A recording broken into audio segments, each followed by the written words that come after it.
Bro, I've got 3 questions over here and I lay it down in front of you and then you can choose to answer them in whatever sequence. First question. Now I've understood that because of this trade war, regardless of what happens, one outcome is recession. And even if recession doesn't hit the roof, at least companies will look at cost cutting. Yes. This cost cutting will trigger an efficiency exercise. And this exercise will lay off a lot of people and it will push the companies to turn existing employees into super efficient employees. Yes. The instrument to do that is AI. Yes. Got it. Now, this instrument of AI for different people are different things. So, if a working professional is watching this episode right now, what are the first 3 steps that they're supposed to take in order to make themselves super efficient? I believe that everybody has to become something called as an AI generalist. Now, what are these AI generalists, right? AI generalists are these people who can solve problems using the power of AI. What do companies look for in people? They are always looking for people who can solve problems. Now, with AI generalists, companies will look for people who can solve problems with AI. Why? Because it could be 10 times faster, 100 times more efficient. And if there's anybody sitting in a job today and you're realizing that, boss, this is going to hit you like nothing else has ever done, you have to start leveling yourself up as an AI generalist. To this, right, I have done this exercise internally with my team, with around 20-25 people over the course of last 9 months. So there's a roadmap that I laid out for the team. I'll try to lay that out for you so that people can kind of pick that up. There is a level 0 to this. Level 0 is where you kind of define your perfect toolkit. I'll explain you what I mean by that. A tool, you have 10 things that you do at your work every day. And when you look at those 10 things, right, you would know that these are 7 things that I can take use of AI right now to do it much faster, much better. To solve those 7 problems, there are hundreds of tools out there.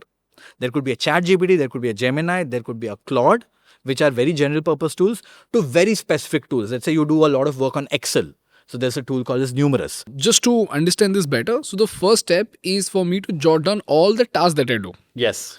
The second step is to identify, merely through human judgment, as to which of these tasks could possibly be done by AI. Yes. Then the third step is to go and find tools to do each of these tasks. Correct? So when you go out to look for tools, right, the problem is because there's so many tools out there, you will fall into this pit of which tool do I use, where there's always a new tool coming in. Yeah. So the solution to that is to define your AI toolkit. Okay. Explore a lot of tools, figure out what works for you, and hold them very close to you and go very deep into those. But when you say explore these tools, the problem is that the exploration never ends. And I've been into that pit where, every day there is some or the other Instagrammer who'd come and say, this AI tool does X, Y, Z. And I'm like, bro, and I'm not saying that they are bad tools. I'm saying that they're great tools, but then all of them are great. For example, for a thumbnail designing tool, we looked at so many tools. We just happened to stick with one. But then the other day, my editor came to me and said that, this tool is better. But the only difference between both the tools is that I spent more time with this tool and less time with this tool.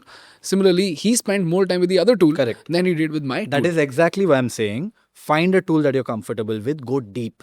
Okay. So rather than losing your focus and say that, oh, next big thing. Because the next big thing is not the next tool. But the problem over here is that GPT-3 is not as good as GPT-4. Correct. A problem here is that let's say I choose a tool which is GPT-3 level. And then tomorrow there's another tool that comes out which is GPT-4 level. But they both are not the same tools. ChatGPT, you've got 3, 4, 4.5. So you can understand. But with these tools, you don't know which models are smarter because A, you're not a techie. B, with time, the tool which is GPT-3 level gets better. But when you start with the GPT-4 level tool, it doesn't look that good. So how do you identify and how do you make sure that you always are at the cutting edge of whichever model is the best? I'll get to that. I will get to that. That's why we're at level 0. Okay. Level 0 is for us to find a toolkit that works right now for us. Right now For us, right? That solves an immediate problem. That is, I'm more efficient at work right away. In this, for every problem, right, there are tools for it. One great place for you to find tools for your problem is, there's a website called as thereisanaIforthat.com. Okay. Okay. You go there and search, let's say Excel is your problem. You spend a lot of time on Excel and you want AI to help you with Excel. You can just search for Excel. There'll be 100 tools there. Look at the one which has highest number of votes. Okay. Pick that tool up. The other great place for you to identify if the tool is good or not is to go to Product Hunt.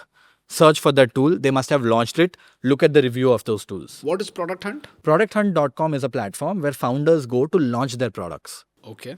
It's a public forum. Let's say I built a thumbnail designer, right? I will go and launch saying that, hey, I built a thumbnail designer. This is state of the art. With that being said, there will be other thumbnail designers who have launched there as well. And their consumers are also here. So people who have used other tools, like other thumbnail designers, would also rate this. And they'll be like, I saw this tool, good, but I found this tool to be better than that. So you'll get a high level picture for a starting point on which tool you want to start with. Let's say for Excel, there's a tool called as Numerous, which is a co-pilot for Excel.